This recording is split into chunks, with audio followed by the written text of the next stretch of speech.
Okay. All right. All right. Mhm. Yeah, I don't know if if we've ever talked about predictability, taking uncertainty out of it by making the next call from you predictable is a way of building trust, because you take away the word trust and you put in predictability, then you build trust. That is something I don't know that we've really talked that much, Steve, with you about. That was how we built rapport and calm kidnap victim families down. And then I found out that there was an agent in Australia, probably about 5 years ago, that's exactly what she was doing, and her referral rate was far in excess of anybody else's. And she said, we have scheduled calls with clients, and they know when we're nobody ever wonders when they're going to hear from us, and because of that, they trust us. So that's you Amazing. tumbling to that is brilliant. I mean, it's absolutely brilliant. It's probably going farther than you realize, but as you just described, a higher level of customer service. Yeah. And it started out to really just put the boundaries around my day off, and it turned into like the weekly wrap up, and yeah, I know my clients appreciate it. Yeah, yeah, and it has to have a massive impact on your referral pipeline, because they Yeah, feel like you're looking out for them. yeah. Yep. The thing I'd like Regina to talk about, this concept that she came up with called putting guardrails around her business. And maybe Regina, you could speak to that. And what are the certain guardrails you've put in place? Yeah, so it's interesting because Steve has me lead his call on some Wednesdays, and I think that's where I first used that phrase. Can you guys hold on for just a second?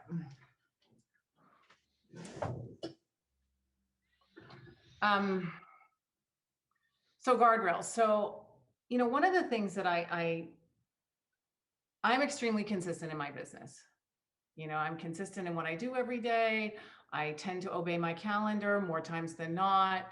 I tend to do routine. But this is a 24/7 business if we let it. It's a 24/7 business if we let it. The clients will call us, the agent. It's really the only people who really violate my hours are the other agents. They're the ones that get mad. Like, work during business hours. So the guardrails protect me. They're boundaries. They keep me from going off the rails, right? They keep me from running around like a crazy person, trying to chase down everything that doesn't need to be done right now. Not everything is urgent. I don't need to, and I don't need to do all of it. Like, I have people to help with all of this stuff, assistants, buyers agents, marketing people. I have support to do all of this stuff. So my guardrails are like my work hours. That's the first one, right? Those are my work hours. I have other guardrails where I turn my cell phone off at night. It's not on silent. It's off, completely off at night. And I'd like to get it 12 hours. I'm only down to like 10 right now. I got to get it back to 12 hours because that is a nice break. Like 7 p.m. to 7 a.m. Have that phone off. I'm a super early riser. So like I woke up at about 4 today. Maybe I got up around 4:15. I don't look at the phone till much later in the morning. It's not the first thing that I do. I don't want to look at my phone first thing in the morning. Like, those are my guardrails. I work out every day. I have to work out because I'm a frenetic, high energy, high stress, high anxiety sort of baseline, and working out really tempers all of that stuff. And so that's something that I make time for every day. And those things, right? Those are the things that keep me even. I'm not an even keeled person, but it keeps me like employable, like, it keeps Yeah. me normal enough. And those are the things that, like, if I violate those things, it goes back to that sort of doormatting feeling. I don't want to talk to people at 9 o'clock at night, at 10 o'clock at night. When someone texts me at 10 o'clock at night, when in the days when my phone used to be on first thing in the morning, I would text them back at 4:30. Like, sorry, hope your phone's off. Um, so the guardrails are the things that keep me like even keeled. And I think most of them, Steve, are like around my schedule. It's like every day it's the same thing. I get up at like 4:30. I sit around for an hour and drink coffee. I have quiet time, maybe a little meditation. I read these little meditation books. I chill with the dog. It's quiet. There's no one around. The phone isn't ringing. No one's bugging me. That's a guardrail for me. That's protected space for me. And then I do my workout, and then I get on the 8 o'clock call. Then I have an 8:30 meeting with my team. And then 9 o'clock is breakfast. Around 9:30, I get on the phone. Every single day is like that. Unless I have an exception I will deal with, and the next day will be like that. And then at night, it's the same thing. I have my same wind down thing. My phone goes off at 6. I have my certain routine at night. I want to get all of these things sort of done because it's a nice bookend to my day. And then I try to really go to bed early every night. I heard, oh God, what's his name? The chef, Jeffrey Sod. Jeffrey Sod. He said there's two types of successful people: those that wake up naturally at 5 and those that have to set an alarm.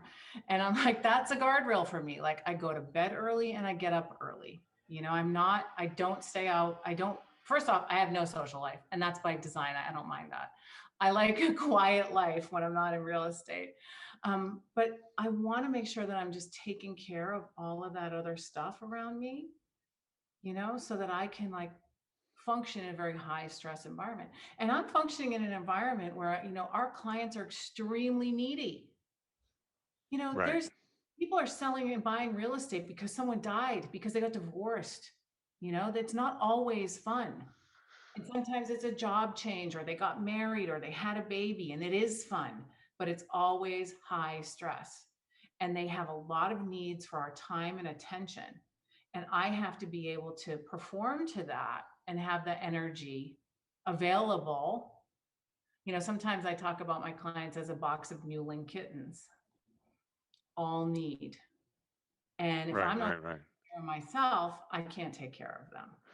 Well, and it was something I heard recently. It talked about the more that you can basically wall yourself off from people, the more you can be compassionate. You need a break, you need to recharge. And if you really want to be there for people, you have to carve out time where you're not there for them. And you're doing exactly that. You're giving them more compassion and more service by putting those guardrails up. When I'm fried and overwhelmed, I'm queen bee. And it's not pleasant, it's not pleasant. Right. And my job is to, try to minimize the emergence of my alter ego, and I have to get enough sleep, getting enough sleep, like having time off. And that thing, like being away from people, it hits home, because my mornings, it's solitude. I enjoy my solitude. It's very restorative. Right. And then the other things that are guardrails that aren't so much about like my physical and mental health, or just about like my work schedule. I don't, I like to tell people the truth. I like to give them, I like to prepare them for the truth. I don't like skirt around difficult conversations. That's a guardrail. I can't leave things unsaid that need to be said to the client because it's an uncomfortable conversation. Recently, I've been getting a lot of, being hired by people whose listings have expired with another agent. Okay. Now, these aren't things that I seek out. There are agents who, seek out, go after expired listings. It's not been my practice, but I get a lot of those inbound calls. And what I'm learning about why the listings expire is because the agent has not had the tough conversation with the seller, at least half the time. Sometimes it's the seller. Sometimes the seller won't hear it. But what I'm hearing is a lot of the times the stuff that needs to be said isn't even being brought up. And so I don't like to leave those things undone. And using, like, again, what I'm learning with you, Chris, and with Steve is, preparing people for bad news. Right. Allowing them to be in the right headspace to hear something that they, may not want to hear. Right. Too. So it's all of those things. It's really like, what should I be doing? And then, do it. Amen. Yep. And the favorite and the fool, that is a guardrail. You know, Of that course. protects you from doing stuff you Chase- don't need to do. Yeah, it protects me from chasing. Chasing is burnout mode, right? If I don't want to be overwhelmed, crazy, queen bee, I can't chase. If I'm chasing, it will immediately put me in that spot because it's a very frustrating spot to be in. You're always trying to find out, what do I need to say? What do I need to do to get this business? It's like, I don't want to be in that position. Knowing whether I'm the favorite or the fool allows me to take a step back from all of that and not wonder, what should I not pour over in my head over and over again? What should I have said? What did I do wrong?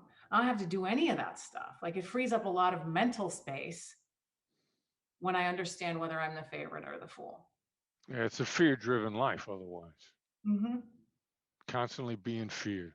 Wow. What a miserable place to be. Yeah. Identifying elf and half clients. Best way to do that is going to be with proof of life. Just as a reminder for those of you that may have missed it, accusations ought to fall by proof of life. That's going to be a start, the beginning of starting to identify if they're elf or they're half, right? An elf client is probably going to have a good response for you. Well, you guys are the best. You got a great reputation. Half client is probably going to be like, isn't that why you're here? Aren't you here to tell me why we should do business with you? Probably half. Going to the virtual environment thing, right? And I know we've had a couple of comments in there. Zoom is much more efficient. And the reality is, it is, right? I've got to get on a plane, spend 3 hours in the air one way just to sit down and have this meeting. I can jump on Zoom, be done in 20 minutes, and then get on to the next call, right? And so I think as the generations begin to change, right, Zoom will become much more of a staple. But I think, just to Chris's mention in the simile, as it were, between when electric cars came on the scene versus putting gas cars out of business, right? The prediction was going to happen right away, and it still isn't even really that close to this day. Same thing I think is going to happen with Zoom. But the one thing to remember, I think all of you are feeling this, which is why we're having this class, right? Building a relationship from scratch on Zoom is very difficult to do. Maintaining a relationship on Zoom is not as difficult, but starting from scratch. And so the thing that I will caution you on is, we always kind of make up what we think of people when we get a chance to finally see them. In my experience, when I've met people on virtually and then got a chance to see them in person, they're usually so shocked by my size and how my vibe is very different in person that it throws them off. And so I know this based on repetitions. And so I'm prepared for it if that is in fact the sequence of our engagements. And it will somewhat prepare them for that moment. Like, don't be shocked when a big light-skinned guy in all black comes walking down the street towards you, right? Don't turn and run, right? Or something. Like, I'll make some sort of a joke about it to set it up. Because I don't look very big. For those of you that know, like, I'm not a huge guy, but I'm 6'2" and I'm 325. I don't look quite like that on camera. So it surprises people. Incorporate that into your interactions. If you know it's coming, right? Don't let them get sideswiped by it.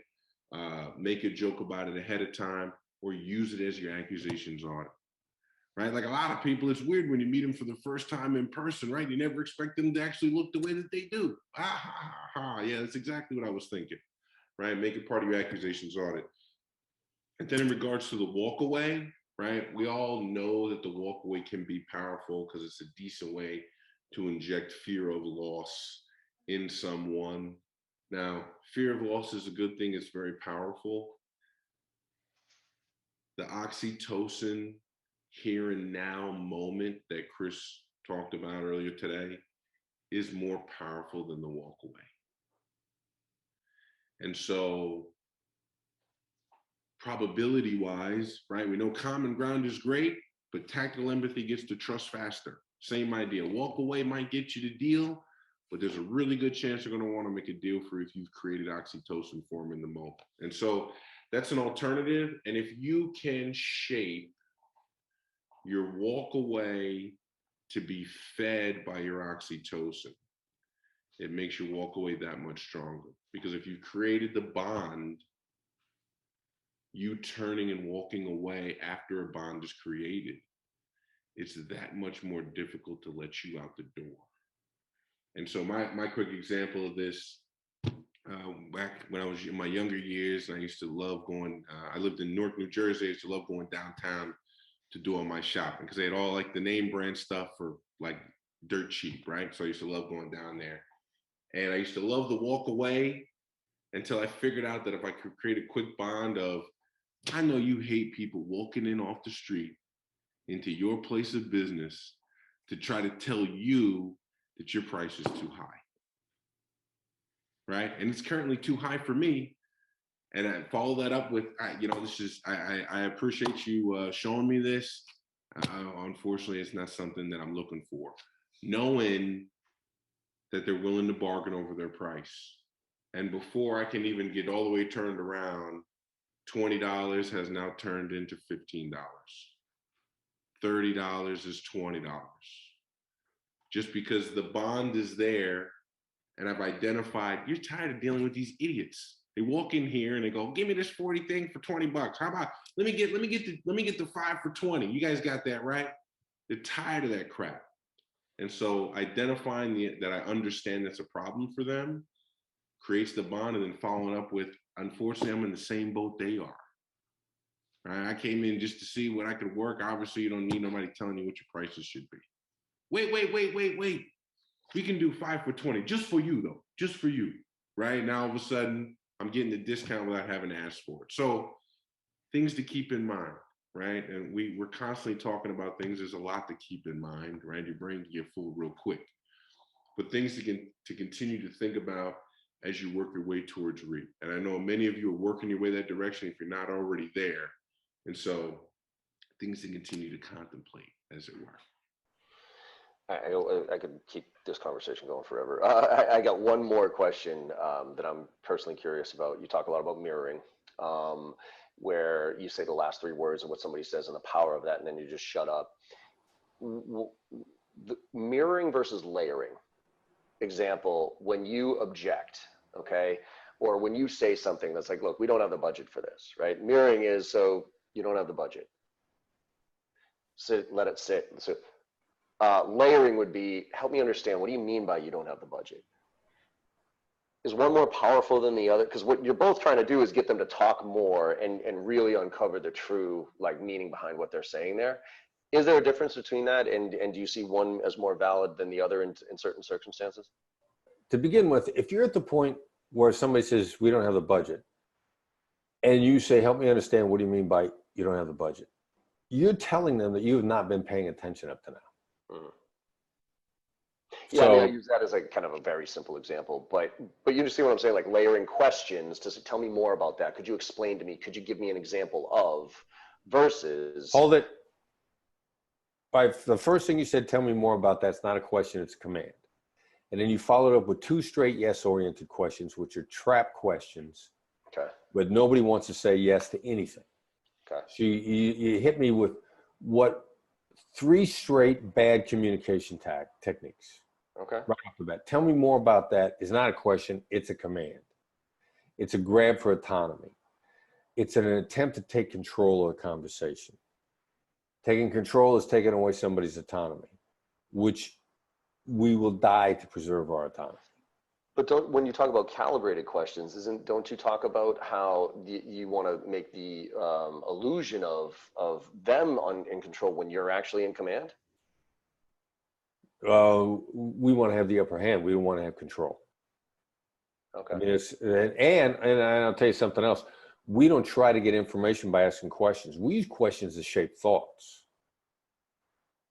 Questioning to gather information is 1/3 of the people that you run into will be so-so with it, and 2/3 of them are not going to like it at all. The very analytical person, every time you ask them a question, they stop and they think, I have to think through the implications of every possible answer before I get back to you. So I can't answer you for at least 2 days. Okay. So what do And you, sorry. so I mean, we don't use questions. All right. So if somebody says to me, what was the thing? It's too much. What was your example before? So it's like, it's too We don't much. have the budget for this. Yeah, we don't have the budget for this. This is out of our budget range or something like that. Right. So you want to demonstrate understanding. What do they tell you if they don't have the budget for it? They're telling you one or two things. They're either under pressure or what you're offering is not delivering adequate value. Right, the value alignment, yep. So a demonstration of understanding would be seek first to understand, then be understood, demonstrate understanding. Sounds like the value is just not there for you. They have just communicated to you very clearly that something's wrong with your proposition. And instead of you demonstrating any understanding of that in any way, shape, or form, instead you want to challenge them as if they weren't listening. Help me understand here. What's not here for you? Which is equivalent of saying, you haven't been paying attention, so I'm going to have to go back over my value proposition again because you're not paying attention. So let me see if I can isolate where you weren't paying attention so I can go back and correct you. I mean, that's what you're communicating when you say, help me understand what about this isn't valuable for you. Okay. And in most cases, a lot of people probably say it in a tone of voice that indicates that you think they're stupid. Yeah. So, but to say, sounds like the value's just not here for you is an indication of understanding, and it's an invitation to fix it. And it's taking responsibility on your side to be responsive to them instead of them being responsive to you. Cool. And what you're searching for is that's right, not you're right. Right? Well, exactly. At some point in time, if somebody's saying you're right to you, they are trying to finish the interaction and go home. You want to go to lunch. It's the same reason why you don't say I understand. Because what's the negative part of me, like after you tell me, so there's one about summarizing and rephrasing back to you, but then after you tell me something and me saying I understand, what's the danger of that? Well, all right, let's pretend like you actually do understand. Right. But when you say that, they're not clear on what you understand. I mean, you're trying to give them the Cliff Notes version of it. I mean, how do they, if you say, I understand, how do they know, how do they really know that they got their points across if you don't repeat back to them the points that they in fact got across? I mean, since we were kids, we played the telephone game. Tell somebody a secret. By the time you tell 4 other people, the secret's completely changed. I mean, it's nearly impossible to hear somebody's side of things the first time and get it right. So to say I understand, even if you do, chances are, let's say you're the best listener in the world. Chances are you got it 80% right. And you're taking a real risk on a percentage that you got wrong. So I understand that's just too nebulous. You tell me that you understand, I'm not sure I'm getting a warm and fuzzy feeling that you actually do. Gotcha. And in most cases, I understand precedes, but here's where you're wrong. Mm-hmm. Is it okay to say, let me make sure I heard you correctly, and then rephrase it back to them? Or is there a better way of summarizing what you heard from them that makes them more open to understand that you really do understand? No, it's not bad at all. I mean, we don't coach people to say it like that. There are other ways of saying it. I mean, let me make sure I heard you correctly is a command. And it's a grab at control again. And it's to take autonomy from the other side. And, I mean, commands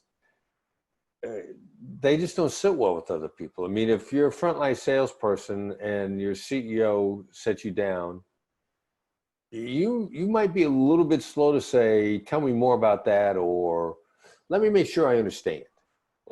You might want to demonstrate your understanding, or you might change your tone of voice. But, we like deference to begin with, which is not to take control. We love deference as an approach because there's great power in deference. I mean, we love deference. because everybody loves it. If I'm deferential to you, you're going to give me a lot more opportunity to talk because I'm deferential. You're going to feel like you can stop me at any time. I mean, we love deference. So it's more in the sense of, it seems like that instead of, let me make sure I heard this correctly scenario. Yeah, and again, tone of voice is going to make a big difference. Mm-hmm. I mean, you can get away with a lot of bad words with great tone. Yeah, you do. You know, and we were on a coaching call just the other day. And, you know, we coach people to identify negatives. Identifying a negative diffuses it. And people say, okay, that makes sense to me. And we say, and identifying a negative never plants it. And they go, okay, that makes sense to me. And then we say, all right, so let's be proactive. Let's say, all right, you're probably upset with us. They say, oh my God, that's, you know, they're going to respond to us. Well, I wasn't, but I am now. But wait a second, 2 seconds ago, you agreed that we couldn't plant negatives, and now you're arguing. So we get somebody arguing with us, and so I just stopped and I said, so it sounds like when I said identify negatives doesn't plant them, you thought it was wrong? Now, listen, that my tone was clear there, right? Mm-hmm. And I could have said, so it sounds to me like when I said identify negatives doesn't plant them, you thought I was wrong. Same words. Much different. Tone of voice on a second one kills me.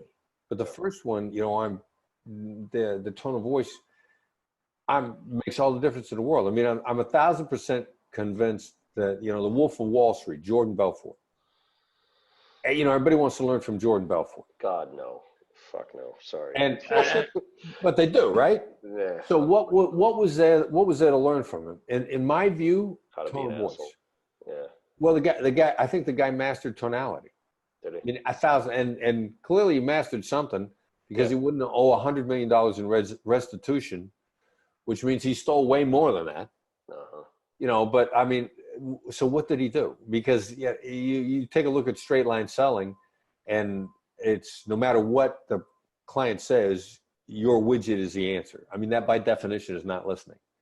So how did he get over so much? And in my view, the guy mastered tonality, and that is something that's fair for anybody to master.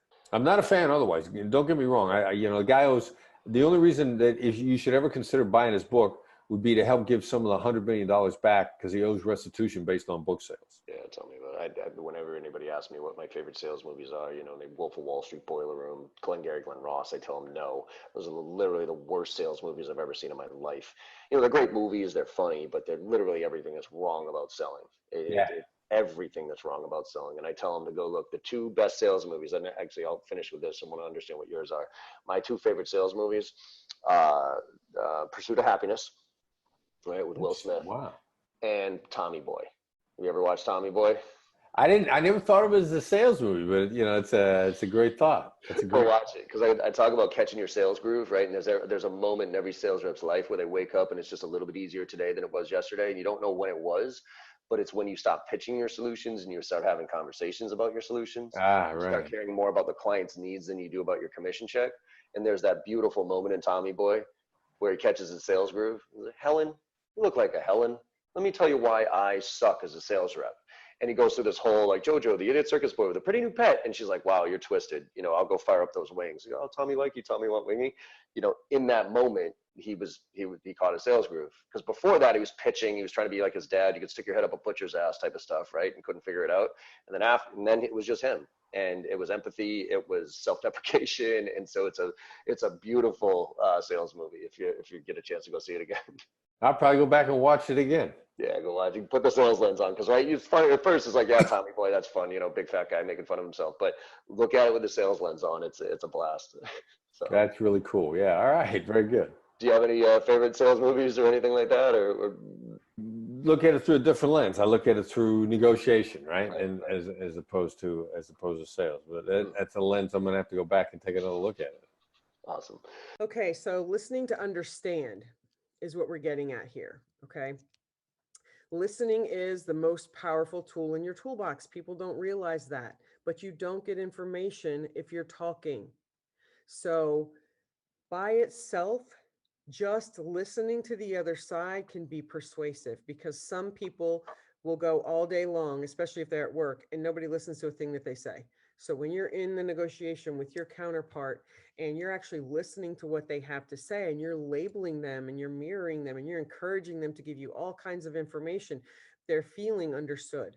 Because in a negotiation, when you're trying to use tactical empathy, you should be seeking to understand the other side before you expect them to understand you.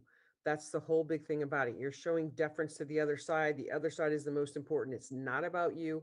Nothing is about you. And you don't look for common ground. Okay. We're not big pushers of common ground. It's not going to matter if your son and their son both play t-ball together. It's not going to get you to an agreement faster. It's going to be like a little, oh, your son plays t-ball. My son plays t-ball. That's not going to make them like you any better, honestly. Yeah, you have something in common. Doesn't matter. They have that in common with a million other people whose kids play t-ball. So common ground really isn't going to get you anywhere if there's not any kind of empathy behind it. So what we say is listen to what they have to say. Don't comment about yourself. The way I like to play it is I label and mirror someone and try to get as much information as possible from the other side, giving away as little as possible from me. That's just a tool that I use that helps me get to tactical empathy. Because it's very easy, even for those of us that have been using the skills for a long time and we're pretty well versed in this, it's very easy to get caught up in a conversation and all of a sudden a lot of your stuff is being insinuated into the conversation. And if you're having some kind of a negotiation with a counterpart, you don't want that. Okay. You want information from them. That's how you find the black swans, encouraging the other side to talk. So you label, you mirror, you listen to what they say, which lets you get to a deeper label and a deeper mirror, or not a deeper mirror, a deeper label, which will potentially lead you to a black swan. That's how they get uncovered. Okay. The more you label, you get more information from the other side. That's when those unknown things are going to come out that will change the whole scope of the negotiation. You can't get that information if you're the one doing all the talking. Okay. You have to basically give the other side the chance to give you that information. Okay. So listening is how you do that. Talking about tactical empathy in your everyday life, one of the things you have to do is, be curious, man. If you're curious and you're always looking for the why, it's going to cause you to be more engaging with the individual that you're dealing with. They're going to think you're the greatest thing since sliced bread. So be curious. If you're curious, people are going to say, wow, this person is one of the best listeners I've ever dealt with. They're going to start to like you. And the more they like you, the easier it's going to become. And that'll be part of your everyday life once you start doing it. And you start realizing that it's who you are now. It won't be a chore. It won't be a challenge. It'll just be part of who you are. Yeah, I think that's a great point, Troy. And something I'll just to piggyback on the end of that. Every conversation you have, every single conversation you have, there isn't one interaction you're going to have that is outside of the realm of possibility for practice to get reps in. So outside of work, anytime you interact with another person. And then something else I add to it, a mental piece around curiosity. You got to flip your brain into a place where you are ready to verbalize understanding, right? If mentally it's too taxing to get to a place where like, all right, I'm just going to verbalize understanding here. That's all I'm going to do, right? Which is really hard to do when we're already triggered or we're tired. It's the end of the day. We already got a lot of things on our mind. We just want to have the conversation, not put a lot of effort into it and move on to the next thing, right? That happens to all of us. It's human nature. We all get bogged down. We all get fatigued. And in those moments, that's when it's that much more important to focus on actually being curious. And the reality is, this is going to be a harsh statement. If you're in a place where you don't want to mentally click into gear to perform at that level, you're going to continue to have conversations that don't get you anywhere, right? We talked about this last week. We're still in the same spot. Did you verbalize an in-depth understanding in the last conversation? The answer to that is no. Then that's where the rubber meets the road, as it were. And so, yeah, it is, especially when you're just starting out and it isn't muscle memory, right? You're in a shoe, right? You're learning the basics. You're just getting off the ground. You're going to have to mentally switch your focus to a verbal understanding and genuine curiosity. And that feels like a very big step sometimes, right? For all the reasons I mentioned earlier. But that's perfect, Troy. And if you haven't heard this, I always suggest call up your most expensive utility and get a discount. It's a great way to practice where you got low stakes, but getting a win is going to be a big deal for you. That's an easy one to start practicing with. So continuing with our questions, kind of going around here. Derek, I'd love to throw this to you. Someone asked specifically. Brian, please hold on to that challenge for Derek for a second, because you just gave me a bit of inspiration. Sure. Yeah, Professor, if you got a thought, please feel free. All right. So, unofficially, today is International Tactical Empathy Day. And there's no shortage of stuff raging on social media as we speak. Whether it be American politics, whether it be international politics. The Israeli-Palestinian thing is raging right now.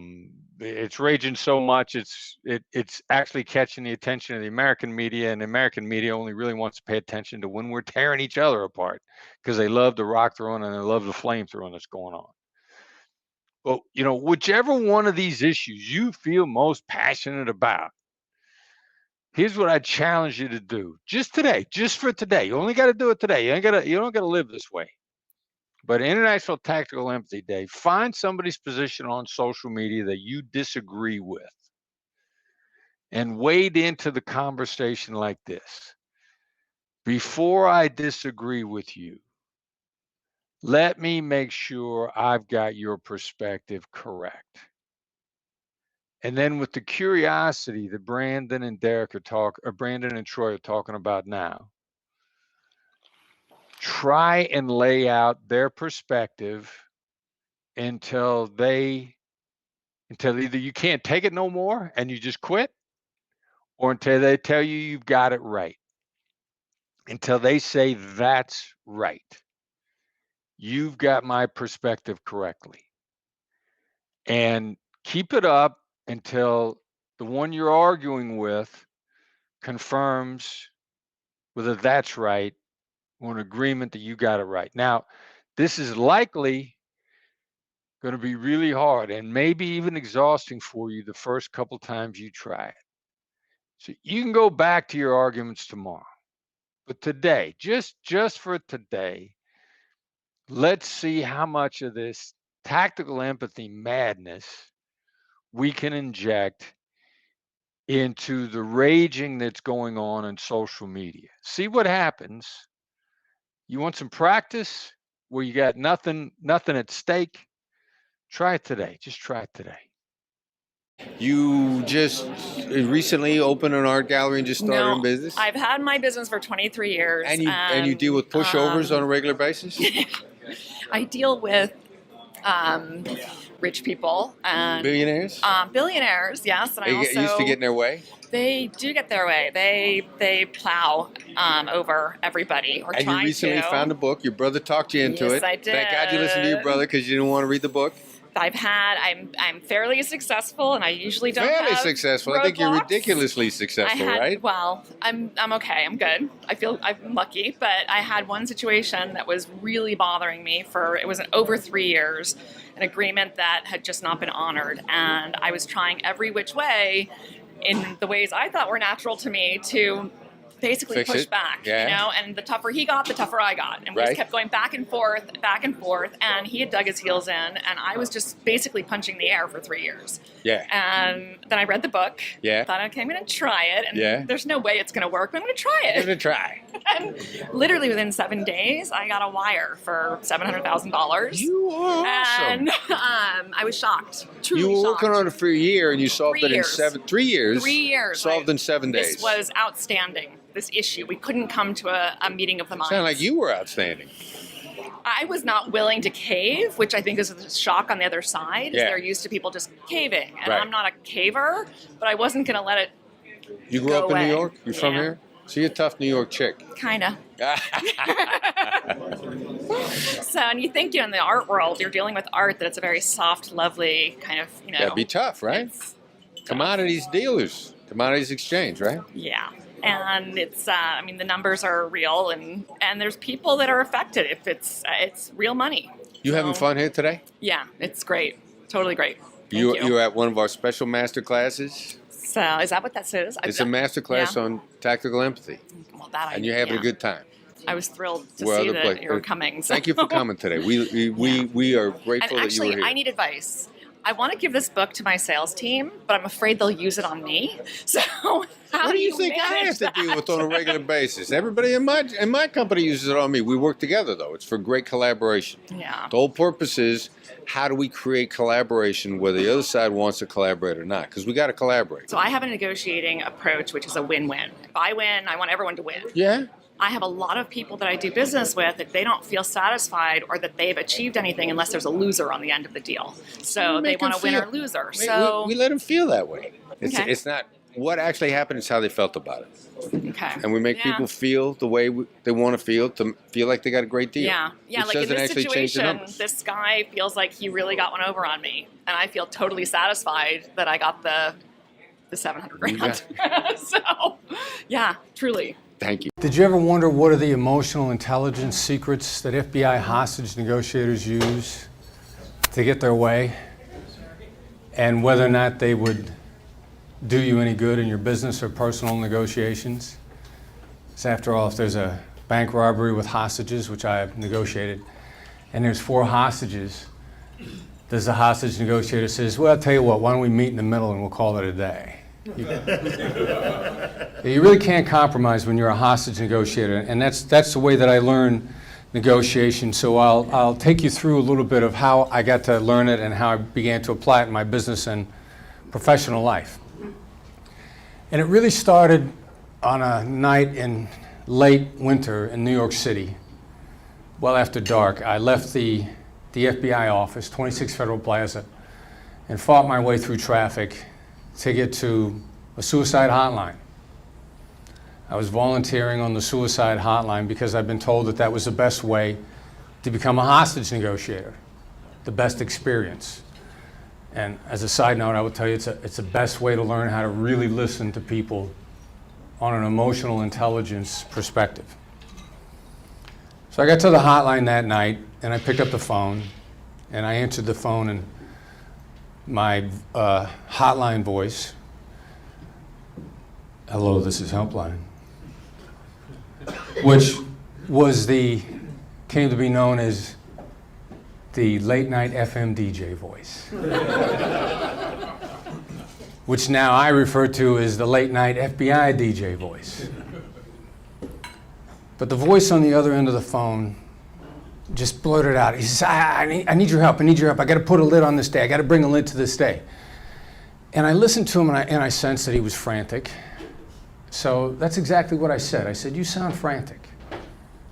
And immediately I could feel a change in his tone of voice, and his voice came down. I felt strength come into his voice. And he started to talk to me, and he began to tell me his issue was that he was battling the disease of paranoia, and he was going to go on a car trip the next day with his family. And he knew that on that car trip, because of his paranoia, he would get completely wound up and overcome with the paranoia. So since it was going to happen the next day, that night he was overcome with paranoia, thinking about the paranoia for the next day. And it completely wrapped himself up and needed to put a lid on the day. So as we began to talk, he began to tell me also about how much his family was helping him. And I used something that someone else had once said to me, and I remember how strong it was, because I was explaining to a colleague of mine how involved my family was and how supportive they were. And at that time, my colleague said to me, it sounds like your family's really close. And when he said that to me, I remember how good it felt and how it just drew together everything that I was feeling and how I felt myself strengthened when he said that. So I said to the same thing to this man on the phone. I said, it sounds like your family's really close. And he says, yeah, we are. And so then he began, and he continued to talk, and he talked, and he began to tell me all the things that he was doing in order to battle the paranoia. And I was very impressed with it. He sounded like a very determined man to me. So I said to him, you sound really determined. And he said, you know, I am determined. He said, you know, I'm going to go on that car trip tomorrow, and I'm going to be fine. Thanks for everything you did for me. And he hung up. Now, I said 3 things to him. Just 3 simple things. And I didn't know it at the time. And I was explaining to a friend of mine at brunch just the other day. He was telling me he used to write for Hollywood. And he said, you know, what you're saying about what you do makes all the sense in the world. I never would have guessed what you were doing, but once you explain it, it makes all the sense in the world. It's like a great Hollywood ending. You have no idea what's coming at the end of a movie, but when it happens, it makes sense. And that's what hostage negotiators do. And we do now do in business. We take things that you all know about, but we combine them in ways that make them incredibly powerful, that no one ever sees. So the accusations audit is amazing because it gives you the freedom to do whatever it is that you needed to do, or to ask or address whatever it is that you came in needing to ask or address. And so if you're concerned that that this person already thinks that you're too assertive, right? Already kind of has that preconceived notion about you, then you can just simply say, you're going to think that what I'm about to ask you is really assertive. You might say, you're going to feel really overwhelmed by what I'm about to ask you. You might say, if you're concerned that that you think that you're too emotional, that they think that you're too emotional. You might say, you're probably going to think that I'm bringing emotion into this. And so it helps if that person, you can tell that person already thinks that about you. By addressing that dynamic, you're able to diffuse it. There's a question in the chat that asked, well, what if that person didn't already think that? Is this going to make it worse? Sandy, yeah, I kind of want to hand that to you because I know you have a lot to say. You can't plant a negative. Okay. If they don't feel that way, they don't feel that way. You're not going to suddenly put that thought in their head. Okay. And even if you do, you're mitigating at the same time. So it's not going to make it happen if it's not already there. So even if they're not thinking that whatever you're saying is going to be too expensive, and you're saying, well, you're going to think this is so expensive, and they're like, well, I mean, they might be thinking money's no object. All they're going to do is just say, well, no, not really, and just go on with the next thing. You're not going to plant that negative. Okay. How you plant a negative is by saying, I don't want you to think I'm being picky, but I really don't like that shade of blue. Okay. You threw it out there, and what's the first thing they're going to think when they hear, I don't want you to think I'm being picky? They're going to think, oh, you're being picky. You know, I don't want you to be mad at me for doing this. So they know that whatever you're saying right now is going to make them mad. Okay. That's the wrong way to do it. So you don't want to do, that's basically, that's the denial. You want to avoid the denial. You want to just point out the negative. You don't want to try and justify it or explain it. So just say, yeah, you may think I'm being picky. I don't like that shade of blue. Instead of saying, I don't want you to think I'm being picky, because that's telling them that they're going to be that way. Okay, that's not mitigating anything. That's actually raising it. So you want to be very careful that you word this correctly, but you cannot introduce the negative. If it's not already there, you're not going to make it be there because you're saying it. So don't be afraid of that. Okay. Absolutely. Do you have more to say about that preconceived notions? No, just that,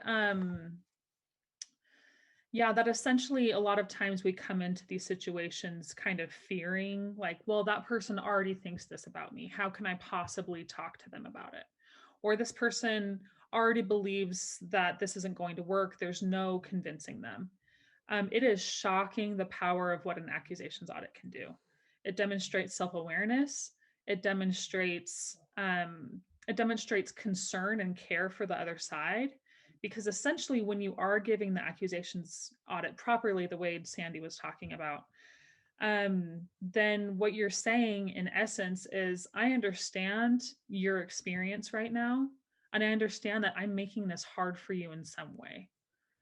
And so even if, you're not really, because you're probably not being too emotional or you're probably not being too assertive, that doesn't really matter because it's that person's experience. And so then we're able to subvert those preconceived notions, move on, and continue to make a deal. Let's talk about the fallacy of common ground for a moment. And let's talk about the kidnapping that I mentioned earlier. The first kidnapping I worked in the Philippines. Now, this is an American who's overseas doing something he shouldn't do. Now, he thinks he's got common ground going. He's an American, but he's living in the Philippines, so he's got literal common ground. He's there in the country. He also thinks it's a largely Muslim area because he's in the south of the Philippines, and he's a Muslim, so I got more common ground. We got religious common ground. He's dedicated to Islam. As a matter of fact, his understanding of the religion is in depth. He's studied it in school. And those of you that either are Muslim or familiar with the Muslim religion, one of the many things to be admired about the religion is it prizes scholarship highly. It prizes knowledge of the religion. And Jeffrey has an in-depth knowledge of the religion, so he's got more common ground. And he's in love with a local female. Look at this. I'm not exploiting a local female. I'm actually in love with her and I've married her. That's common ground. So therefore, I know where the local terrorist group, the Abu Sayyaf, is coming from. I'm a good guy. I'm on your side. But it's I-focused. Again, I'm sorry, ladies and gentlemen, it's not about you. Empathy is not about you. How do they see you? They see him as a stupid American. Things you can take up with one of our women, which is highly offensive. It's not common ground. He's telling us what our religion is. We don't care if he's right. When was the last time somebody came into your house and started to explain your religion to you? Did you care that they were right? Simultaneously, compensation. There was a recent kidnapping in the area where a rival faction of this terrorist group got $20 million for the release of 20 Western European hostages. So at the end of the day, compensation plays a role. An American overseas doing something stupid, this is the sociopath that has him. The question I often get, or the one that I like to throw out, is, does empathy work on sociopaths? Well, this guy is a sociopath. He's got on his uniform. Sunglasses, black bandana, black t-shirt, camel pants, 45 strapped to his side, 45 caliber automatic handgun strapped to his side of his camouflage pants. He thinks this makes him look daring and dashing. He doesn't have on sunglasses because it's sunny in the south of the Philippines. It is, but he's got them on because he thinks it makes him look more photogenic. And this is the negotiator that I'm coaching. Now, we go through the negotiation for a period of months. The terrorist is not asking for ransom for the release of the American. He's asking for war damages for 500 years of oppression in the south of the Philippines, from the Spanish to the Japanese to the Americans. Now, right now you're saying like, well, this is one reason why hostage negotiation doesn't apply to me. Because I was never in a negotiation where the other side were bringing up things from the past that had nothing to do with me, that occurred to them before I ever showed up. In my business negotiations, people don't react like that. They don't bring baggage to the table. Oh, wait a minute. That happens at every negotiation. People bring their history of experience to the table, even history I had nothing to do with. So we finally decide, after 4 months of a stalemate, that we're going to get a that's right out of the terrorist. So I coach my negotiator. Today you get a that's right. He gets the terrorist on the phone. He says, you're not asking for ransom for the American. You're asking for war damages for 500 years of oppression. And he goes on at length over the injustices that occurred and the things that the other side had experienced that had nothing to do with the Americans or the American being held, but what they had experienced. And after going on at length over the other side's experience, he goes silent. He doesn't offer an argument in return. He just goes silent. And the kidnapper on the other end of the phone says, that's right. He summarizes the other side's facts, not our facts, but their facts, and how they felt about the facts. And the kidnapper says, that's right. and the ransom demand goes away. It just goes away. Money is never mentioned again in the kidnapping. It takes several more twists and turns. And on Maundy Thursday, on the Thursday before Easter, the hostage walks away. The military flew down and picked him up. They held a big press conference in Manila announcing the rescue. We flew Schilling back, the American, back to the United States, and I was back in the Philippines a couple of weeks later. I connected back up with the negotiator that I had coached. And he said, "You're not going to believe who called me on the phone." I said, "I don't know. Who called you on the phone?" "The sociopathic terrorist." "What did he say?" He said, "Have you been promoted yet?" I don't know what it was he said to me on the phone. I was going to kill the American. You're really good at what you should do, what you do. They should promote you. This is what the demonstration of understanding gets, ladies and gentlemen, because in that moment, the person who lost everything called the person on the phone responsible for it to congratulate him and let him know that he was still willing to talk to him. Despite everything that happened, he was still willing to talk and collaborate should they talk again.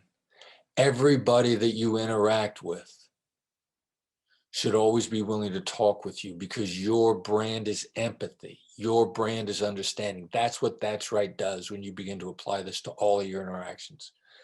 People will always be willing to talk with you. Your brand is empathy. Your best self is relayed to others through the use of empathy.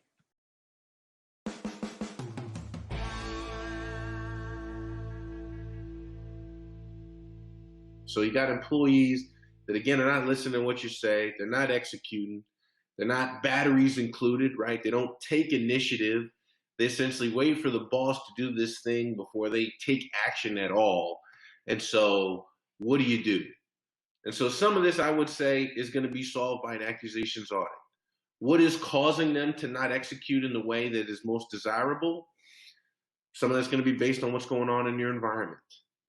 And so it might have to do with fairness. It might have to do with they don't feel like they're being put on the right projects, or they feel like whatever's being assigned to them is beneath them, or the way that they're being assigned is they may see it as being disrespectful. It could be any number of things. But going in with an accusations audit of you probably feel this way is going to leave you in one of two places. It's going to say, you know what, boss, that's exactly right. This is the way I wish that it worked out. Or they're going to say, boss, that's not actually it at all. It's this other thing. What does that tell you? You're going to be better informed by leading with the accusations audit, because you're either going to be exactly on the money, or they're going to say, no, that's not actually how I see it. I see it like this, boss. This is what I need you to know as your employee. Any additional thoughts that you would add to that specific one there, Derek? Setting your clear expectations, summarizing the conversation, and once you have got an understanding / agreement as to what the execution of whatever looks like, you're going to want to rule of three it. There are three types of yeses that you get from anybody, and that's counterfeit, confirmation, and commitment. And so once you've come to that understanding, that's your first yes. You're going to want to hit that yes at least twice more to make sure that you guys are on the same page. A yes without a how is worthless. So when they say, yes, boss, got it, I'm on my way, and they go out and execute and they don't come back, it's ultimately your fault because you didn't get the confirmation yes and you didn't get the commitment yes. How do you get those commitment and confirmation yeses? Just simply label, mirror, or paraphrase what has just been said. They tell you, boss, I'm going to have this project to you by next Tuesday. Sounds like next Tuesday is a better day for you. Yes, that's your second yes. Your third yes is going to be, so if I understand you correctly, next Tuesday, by Monday night, you will have all of this thing wrapped up. And on Tuesday morning, when I come in, it'll be in my inbox waiting for my approval. Something to that effect. That's your third yes. And so once you've gotten into, those are public promises, and it's very hard, not impossible, but it's hard for people to go back on a promise that has been verbalized, that has been vocally stated. So when they speak it into the air, It's like going into a tablet with a chisel.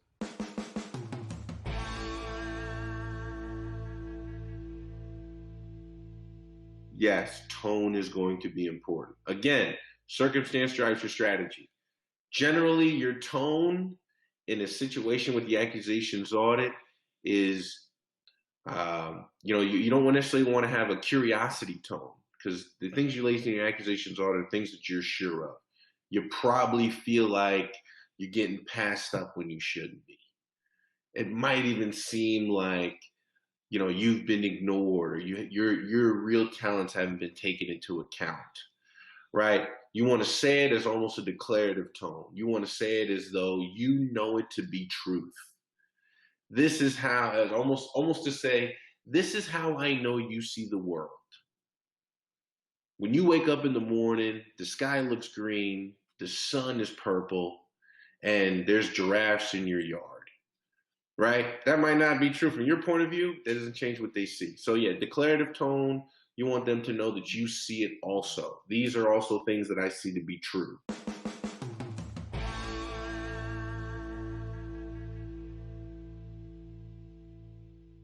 When they have a valid argument, but it's not appropriate for the specific situation, find out what's the motivation. Seems like you have a reason for saying X, and find out what their thinking was. And then I would follow that with a no-oriented question. Would it be a bad idea if I explained why that's not appropriate in this instance? Again, you're deferring, you're asking permission to give an explanation. And then you lay it out. And then you lay out what would be appropriate for that situation. How do you lay that one out? With another no-oriented question. Are you against? And then fill in the blank. What is appropriate for that situation? So I would listen to their side, label, mirror, paraphrase, and then come up with a no-oriented question. Are you against whatever it is for the appropriate situation? Would it be a bad idea if I explained to you why this was not appropriate? In regards to the survey results, a new manager recently promoted, unfortunately got promoted over someone in the organization that someone felt like they deserved the promotion because they've been around longer. But the reality is this individual got promoted because they're a go-getter, they're crushing it, they're killing it. And so the residual effects of that is they're dealing with a co-worker who is now a subordinate that is now being very disruptive, doesn't want to have a decent conversation, sees them probably as the enemy in the office because they got passed up by this person. And so, Derek, what would you offer this person as far as being able to solve that with this individual who is now a subordinate, who seems to be very obstinate because they feel like they got passed up for the promotion that they deserved? All right, so there's a lot there to work with, but a thumbnail sketch of what it should look like would be, you're going to have to address it. You're going to have to address the counterproductive behavior because it impacts your credibility as a leader. So you're going to have that one-on-one. How are you going to start that one-on-one? You're going to hit them with the accusations audit. I know that you don't have a lot of faith in me as a leader. I know you think that I'm probably not worthy of the position, blah, blah, blah. So you're going to string them out. And there's a lot there that you can throw into an accusations audit. Last week during the meeting, I asked you to introduce yourself and you refused to do so. What caused that? Get the response, label, paraphrase the response. Again, you're showing that tactical empathy, and then you're going to hit them with the I message to address the counterproductive behavior without sounding accusatory. When you display that type of insubordination in front of others, I feel frustrated because it undermines me as a leader. When I feel because is a perfect way for you to tell this person, knock it off. I'm not going to stand for it anymore. And then the conversation can be switched into, what your relationship is going to look like going forward, what the ramifications are going to be if the behavior is repeated in the future. So again, you see the sequencing. Tactical empathy first, your goal and objective last. In the middle of that, we sandwiched in an I message, which is used to confront counterproductive behavior without sounding confrontational, without accusing the other side. You're telling them to knock it off without actually using the words knock it off.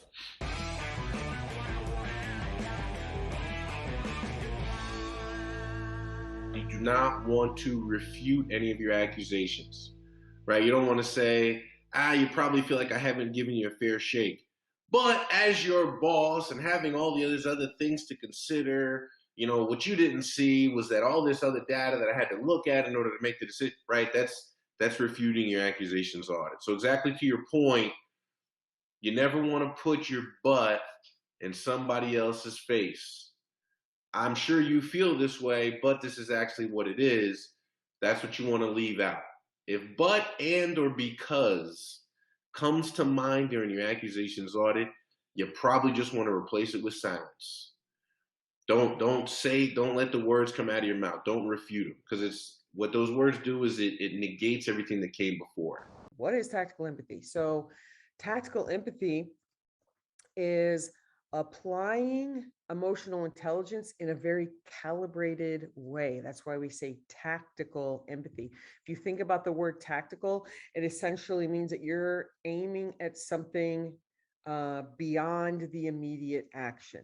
Okay, so beyond the label that you're using, beyond the mirror that you're using, you're aiming for tactical empathy in the long run, which is going to help you achieve that trust-based influence.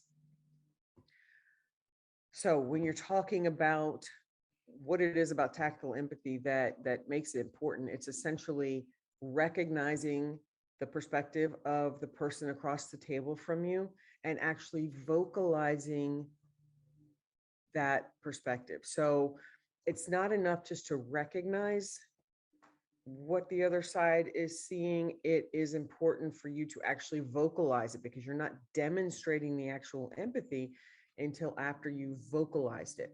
So if you think about, a lot of people say your gut instinct, or some people talk about, that little voice in the back of your head, or when you're walking down the street and you feel the little hairs on the back of your neck kind of go up a little bit. If you pay attention to those things, those are where you're going to reach your intuition. Okay.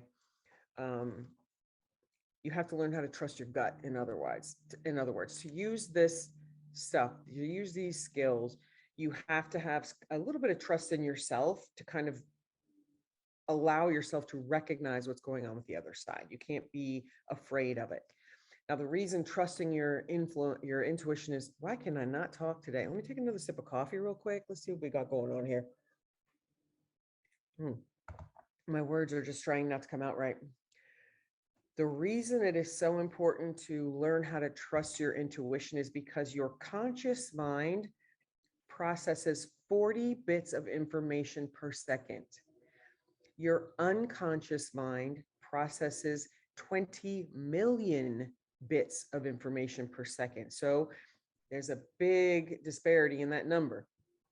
40 bits of information, not really that much. When you're talking about how many things your unconscious mind is picking up each second, you get a lot of information if you learn how to trust that. Okay. All right. So a lot of people say, well, what's the difference? Isn't empathy the same as sympathy? No, they're not the same. Okay. Sympathy is when you're feeling what the other side is feeling. That's not what we're doing with empathy. Empathy is basically seeing the world through their eyes and then understanding it so well that you could summarize it for them. So I want you to remember as we go through here, it's not about being nice. It doesn't mean you agree with that other person. And it doesn't mean that you necessarily even like them. Because if you think about the world that Troy and Barbara and I come from, we didn't like the people that we were dealing with. Okay. They were usually bad people. So there was no love there. with those people. So it's not that you have to feel any kind of positive way toward the person that you're dealing with. You just have to be able to demonstrate an understanding of what's going on in their mind and then be able to kind of vocalize it and summarize it for them.